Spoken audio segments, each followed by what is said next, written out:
Welcome to the beginning of your rotorcraft journey and our first helicopter lesson. My name is Paul Martin, and I will be your flight instructor.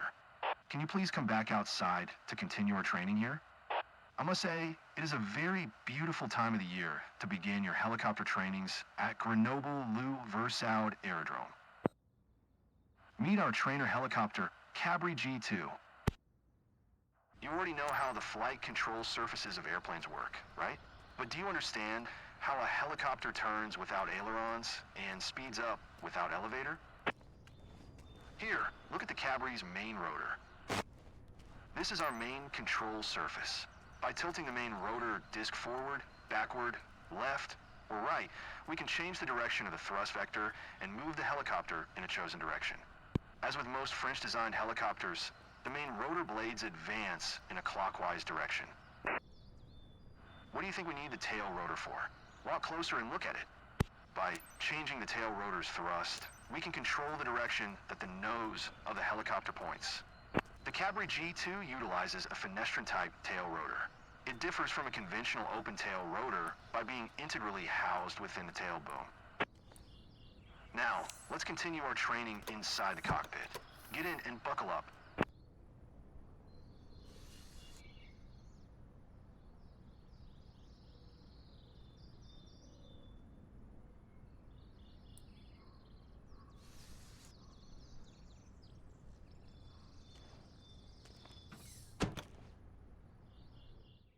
Welcome aboard. Don't be surprised that you're sitting on the right side. Unlike in airplanes, pilots typically sit on the right seat in helicopters. Now, let's make you familiar with the Cabri's flight controls. Look here, this is what we call the collective lever, or simply collective.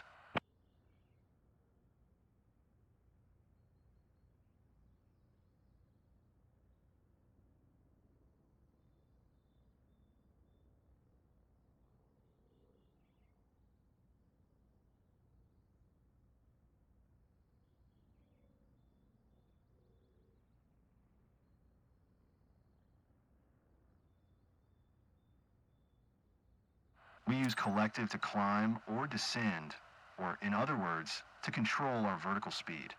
Try raising it up and lowering it down.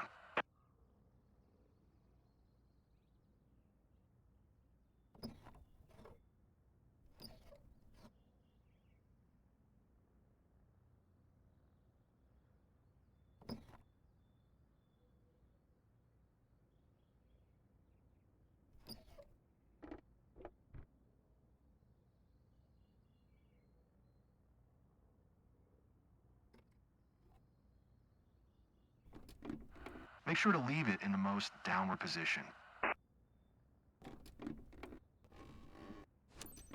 Here's what we call the cyclic stick, or just cyclic. It looks similar to the airplane's stick, doesn't it? And behaves very similarly, too, at least in a forward flight. Left or right inputs cause the helicopter to roll into a turn, and forward and back inputs change the pitch attitude. Try moving it left and right, forward and aft. On the top of the cyclic stick, you can see a cyclic trim knob. The Cabri uses a dual-axis electric trim, allowing you to completely release static forces in flight, both longitudinal and lateral. Try pushing the knob left and right, forward and aft.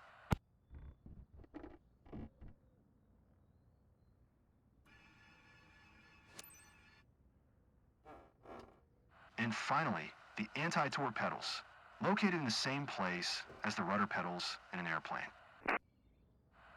They serve a similar purpose, controlling the direction that the nose of the aircraft points. In a hover flight, they help you to control yaw and heading, but in forward flight, they serve the same purpose as in airplanes, adjusting the side slip angle. Try pushing the left and right pedals one after the other, and look at them in the process.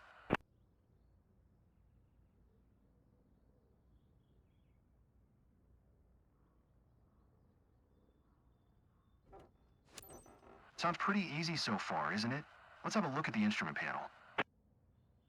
I'm sure you've already spotted what we call the six-pack. 6 primary instruments all airplanes also have. Look at the altimeter, for instance. As you see, the ground elevation here is around 720 feet. An interesting fact related to altitudes. In forward flight, a helicopter can fly much higher than when it's hovering. After our hovering training, you will understand why it's like that. Now look at the airspeed indicator. What can we learn just by looking at it? You can see right away that the indications start from 20 knots. The caution range lasts up to 45 knots, and you should never exceed 130 knots airspeed. Would you please come back to the cockpit to continue our training? Why should we be cautious when flying slow? I will show why in our next training. Now, would you please look at the vertical speed indicator? It is very important to monitor VSI, especially on descent. If you descend faster than 300 feet per minute at low airspeed, you may settle your helicopter into its own downwash. This is called a vortex ring state, and it is an emergency situation you will eventually learn to deal with. But for now, simply get used to monitoring your VSI, just like you monitor altitude, airspeed, and engine parameters. Another thing to remember while flying is to keep the fuselage in the correct streamline position. For that, we monitor the turn coordinator ball, just like we do in airplanes. Or the more sensitive indicator, the yaw string, just like we do in gliders. The ball and the yaw string should be kept in the center. We won't use other classic instruments much in our trainings, because we will mostly fly by visual references. However, you do need to know about the EPM, which stands for Electronic Pilot Monitor. Let's start the engine and avionics to see it running.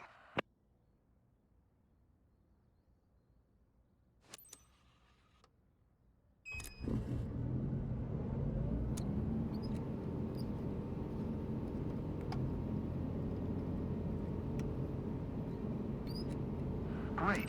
Now you see the electronic pilot monitor running.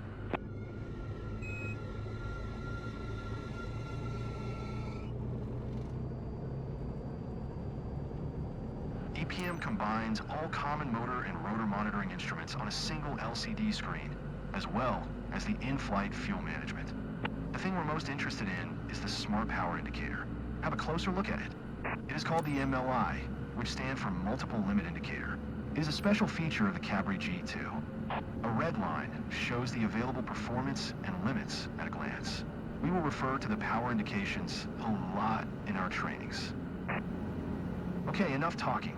Time to get up in the air and fly. In our next training, you will have your first taste of piloting a Cabri G2.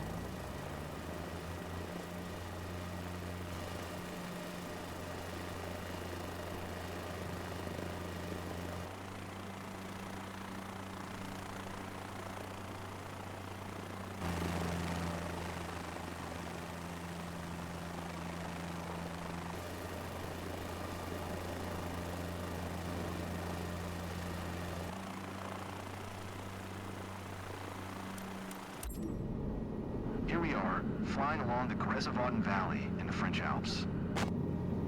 Look around while I'm piloting. On your left-hand side, you can see the Belladon mountain range. And on your right-hand side, there are the Chartreuse Mountains. Beautiful, aren't they? On the count of 3, I will give you control of the helicopter. Prepare to slightly push cyclic forward to maintain the correct attitude. 3, 2, 1. It's yours now.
the cyclic, keep the helicopter in a straight and level flight along the Isa River you can see below.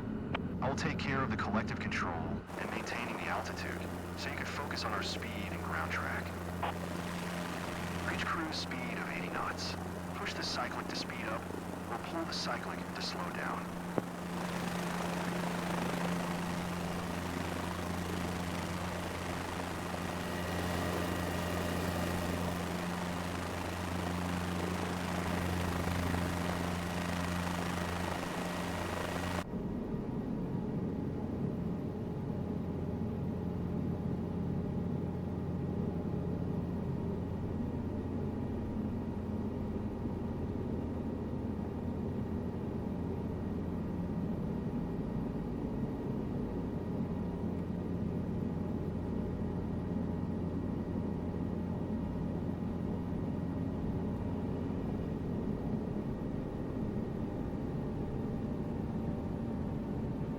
Now try to maintain 80 knots through all maneuvers.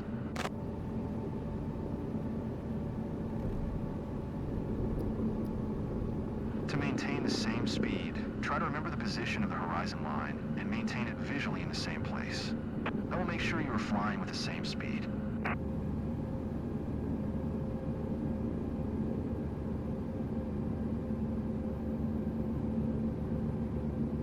Keep flying straight until the river begins curving to the right.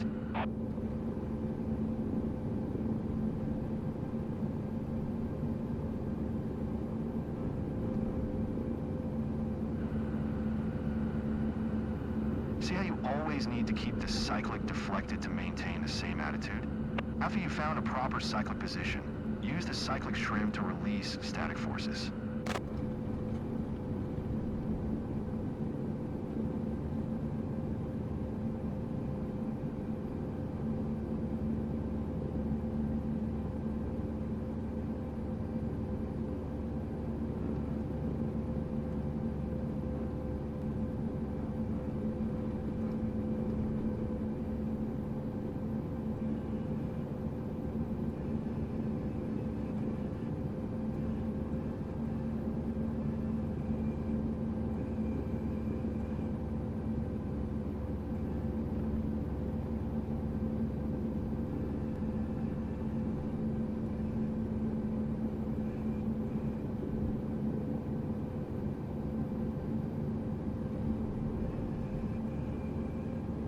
Feels better now, right?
Let's try some turns now.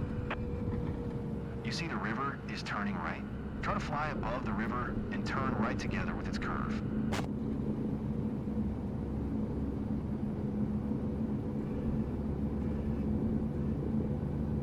There you are.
Now make a sharp left turn following the river line.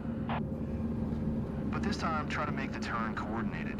Don't forget to use pedals to avoid any slip and skid, just like in airplanes.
Now you see how little pressure on the controls you need to control a helicopter.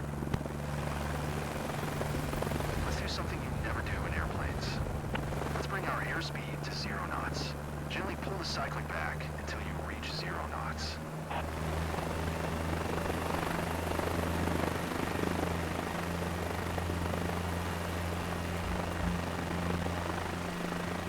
This is called hovering out of ground effect.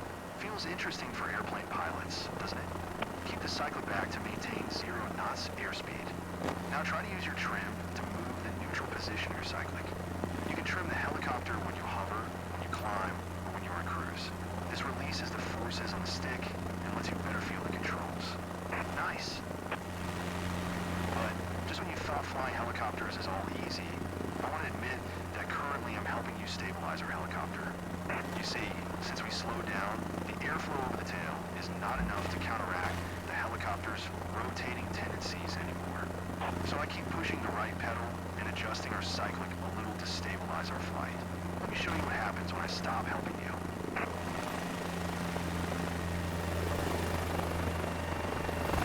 Okay, I'm assisting you again. Don't let these rotating tendencies scare you.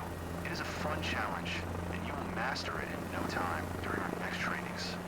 As for today's lesson, I believe a little more practice with maintaining the correct speed would do you good. I would even recommend reviewing your old airplane trainings related to attitude and turns.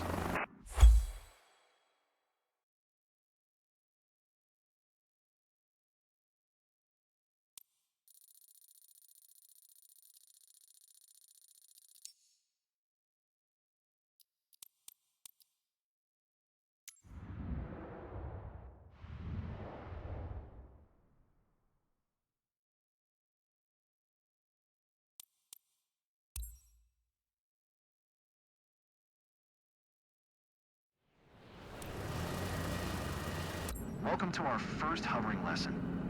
To hover in ground effect means to maintain a constant position a few feet above the ground.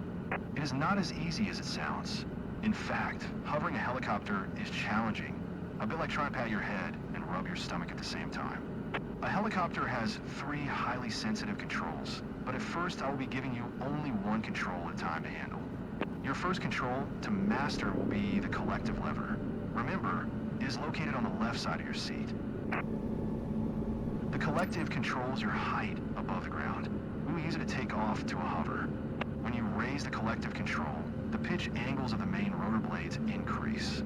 This increases lift and the helicopter climbs. When you lower the collective, pitch angles decrease. This decreases lift so the helicopter descends. Easy, right? That was too hard of an impact. Let's make another attempt. Welcome to our first hovering lesson. To hover in ground effect means to maintain a constant position a few feet above the ground. It is not as easy as it sounds. In fact, hovering a helicopter is challenging, a bit like trying to pat your head and rub your stomach at the same time. A helicopter has 3 highly sensitive controls, but at first I will be giving you only one control at a time to handle. Your first control to master will be the collective lever. Remember, it is located on the left side of your seat. The collective controls your height above the ground. We will use it to take off to a hover. When you raise the collective control, the pitch angles of the main rotor blades increase. This increases lift and the helicopter climbs. When you lower the collective, pitch angles decrease. This decreases lift so the helicopter descends. Easy, right? Another thing we'll need today is the EPM, which stands for Electronic Pilot Monitor. You might remember it from our previous lesson.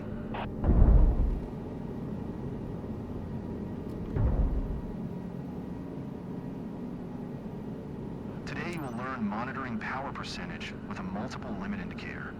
The most important thing to remember about power indications is to never go over 100%. You can read more about that subject in the briefing notes. Okay, enough lecturing. Time to fly. Before taking off, always check that all gauges are green and that we have enough fuel. As you can see, the tank is half full. This is more than enough for our training. Now look left and right to make sure we don't have people or vehicles approaching. All good, and we are clear to go. You have collective control now. Slowly raise it to the point where we become light on skids. This will be around 65% of available power. Be careful. First you won't see any reaction to your movement, but power will catch up soon. That was a little too strong. Remember, the collective is sensitive and power changes have some inertia. That was a little too strong. Remember, the collective is sensitive and power changes have some inertia.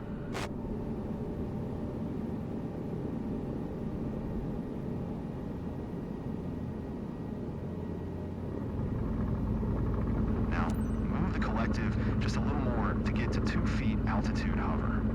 And don't mind us moving laterally. Today I will take care of that.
of available power. Be careful. First you won't see any reaction to your movement, but power will catch up soon. That was a little too strong. Remember, the collective is sensitive and power changes have some inertia. That was a little too strong. Remember, the collective is sensitive and power changes have some inertia.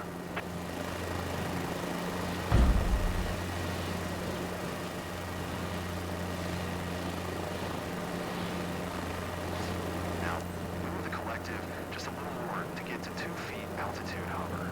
And don't mind us moving laterally. Today I will take care of that.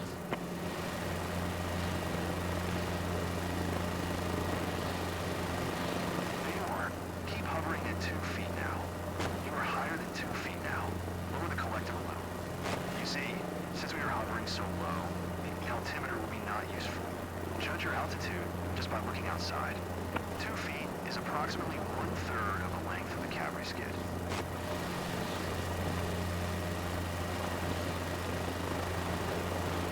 Remember, the main trick of the hovering challenge is to move the controls as gently as possible.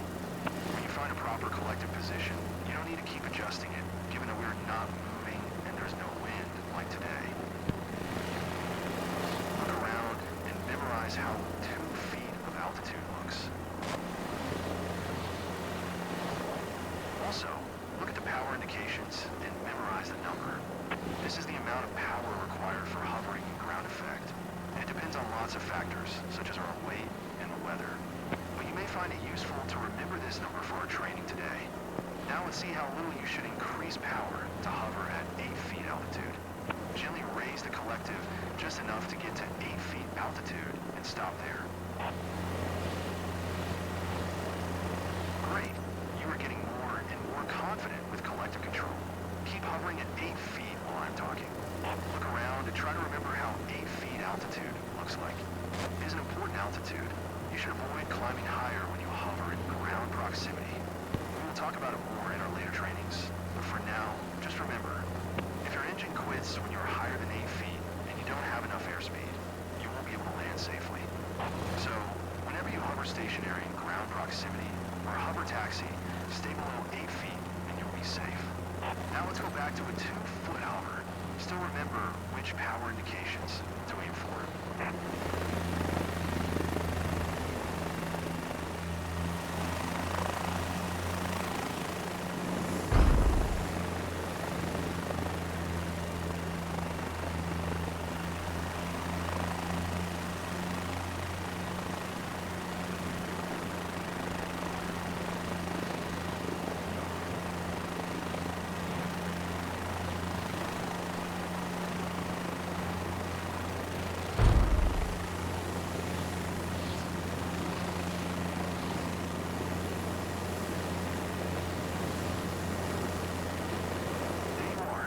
See that now you understand sensitivity and inertia of the collective lever much better. Our last objective for this training session is landing from hover. Remember to always stabilize your hover at 2 feet altitude before touching the ground.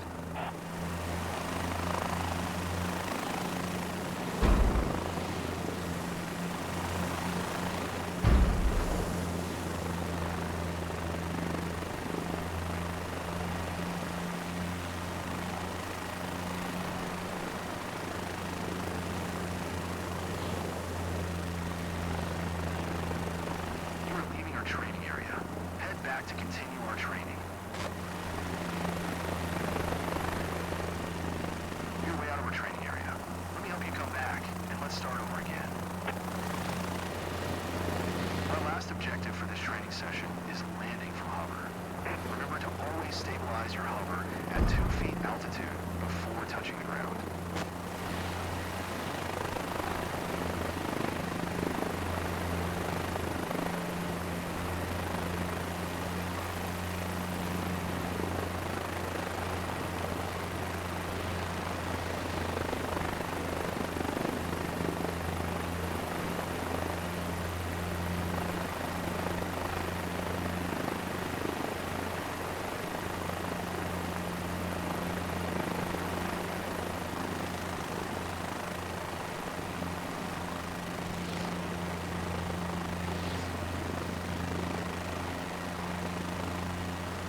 to start mastering anti-torque pedals now.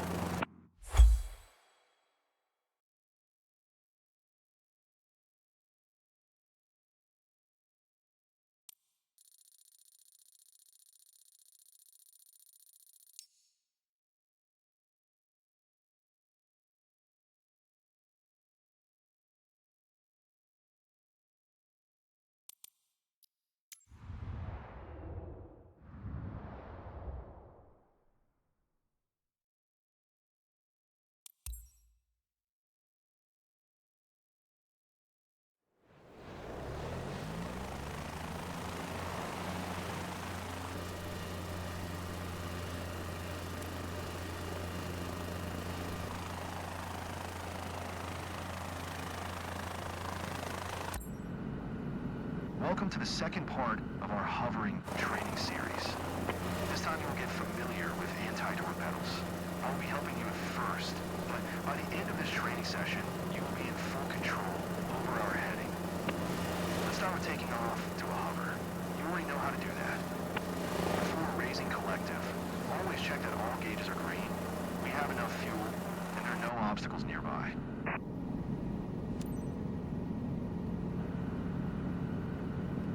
All good. You have collective control now. Gently raise it, get light on the skids first, and only then take off to a 2-foot hover.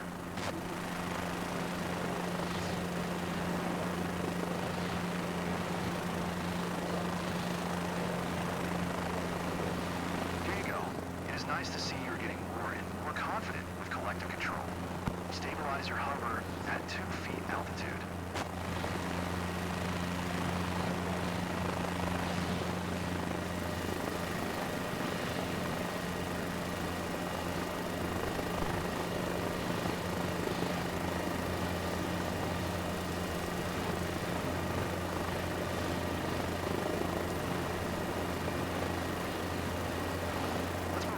Anti-torque pedals now.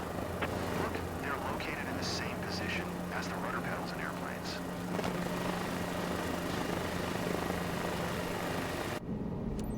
They also serve a similar purpose, which is controlling the direction where the nose of the aircraft points. Only that in helicopters, it happens due to increasing or reducing the thrust produced by the tail rotor. Try to gently apply pedals one after the other, and you will see how the nose yaws in the direction of the applied pedal. Easy, isn't it? Now, try to turn toward the helicopter parking on your right-hand side. Apply the right pedal to start the turn, and the left one to stop at the required heading.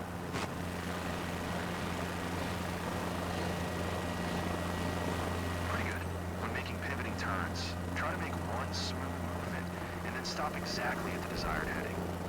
Now, turn 90 degrees left, back to our original heading toward the runway, and away from the hangars. Easy, right? Keep in mind that we use pedals to make turns like that only when hovering. We call it a pedal turn. In cruise, we change the direction of flight using the cyclic stick, while pedals are used only for adjusting the side slipping, like in airplanes. By the way, remember our briefing? There is a torque effect caused by our rotor rotating clockwise, and we use pedals to eliminate this rotating tendency. Until now, I was assisting you with the anti-torque control, so you would be able to try changing heading without additional stress of fighting the torque. It is time for you to have full pedal control. On the count of 3, I will stop assisting you with anti-torque. Remember, our rotor rotates clockwise, which means the torque effect will immediately turn our nose left. You will have to press the right pedal to counteract that torque. Ready? You'll be given full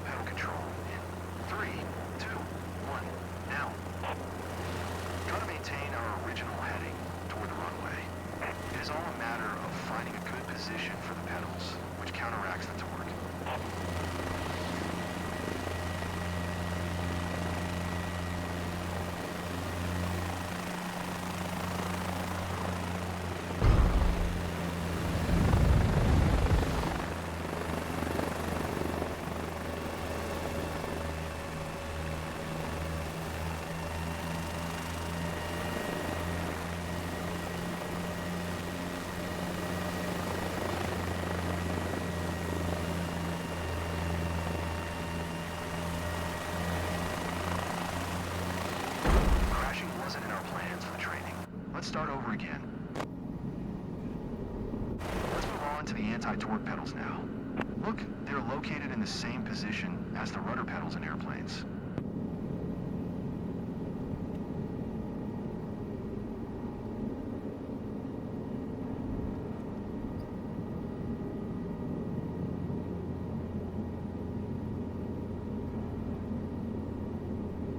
They also serve a similar purpose, which is controlling the direction where the nose of the aircraft points. Only that in helicopters, it happens due to increasing or reducing the thrust produced by the tail rotor. Try to gently apply pedals one after the other, and you will see how the nose yaws in the direction of the applied pedal. Easy, isn't it? Now, try to turn toward the helicopter parking on your right-hand side.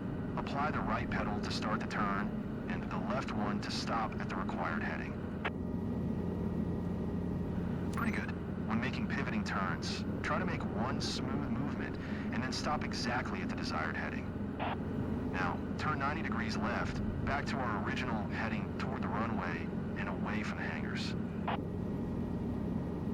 Easy, right? Keep in mind that we use pedals to make turns like that only when hovering. We call it a pedal turn. In cruise, we change the direction of flight using the cyclic stick, while pedals are used only for adjusting the side slip angle, like in airplanes. By the way, remember our brief